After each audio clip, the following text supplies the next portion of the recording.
So, what is Castlevania? ドラキュラ伝説にピリオドを打つのは君だ。コナミからついに登場、ファミコンディスクシステム用ソフト悪魔城ドラキュラ好評発売中。 Konami.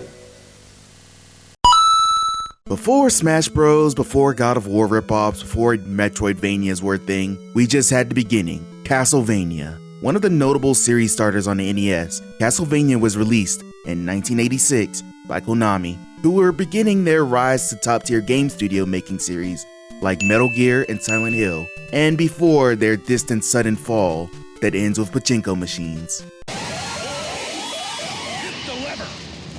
A platformer, you control Simon Belmont, vampire hunter, who is tasked with defeating Dracula and his ghoulish platoon of Halloween villains.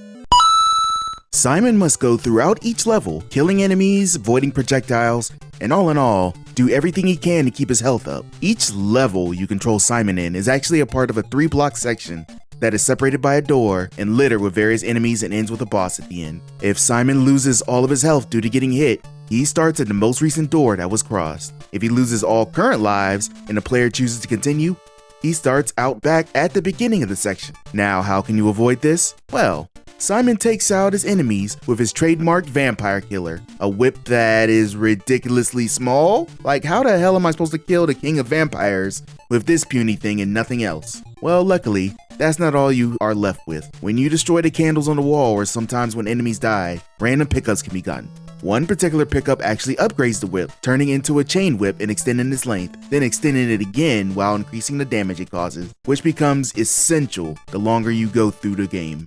Also gotten through pickups include money bags for points, a cross that eliminates everything on the screen, a pitcher that makes you invulnerable for a short period of times, food to restore health, and most importantly, sub-weapons and hearts. Sub-weapons are various additional offensive and support attacks that can be performed so long you have the required amount of hearts available.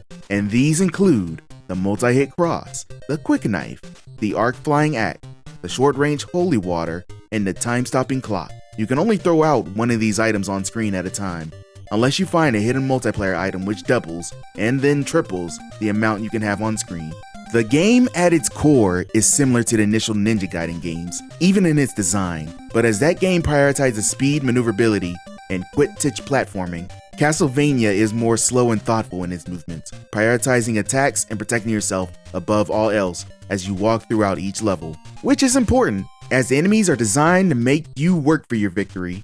While enemies aren't as mobile with their movements as the Ninja Gaiden enemies, they are more in their movement cycles and projectiles, which can be hit or avoided. The platforming is way more grounded, so while a jump could get you to a nearby platform or avoid an enemy coming below, you are also committed to that jump, which means if that jump leads you into a pit, be prepared to lose a life. Speaking of pits, these will become your worst nightmare. Simon has a pretty large life bar, but falling in the void will negate that entirely. It seems like the enemies know this as well, as any time you get hit, you immediately fall backwards. While you have recovery frames to not immediately get hit again, if you just so happen to be near a pit, get ready to learn Chinese, buddy, cause it's game over.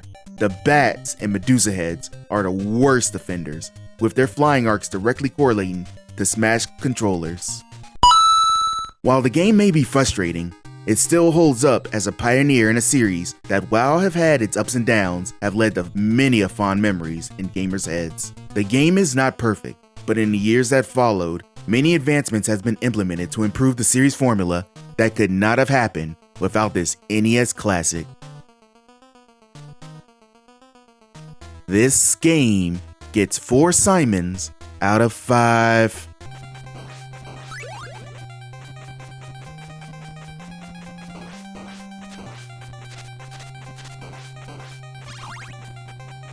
Got him. You son of a bitch!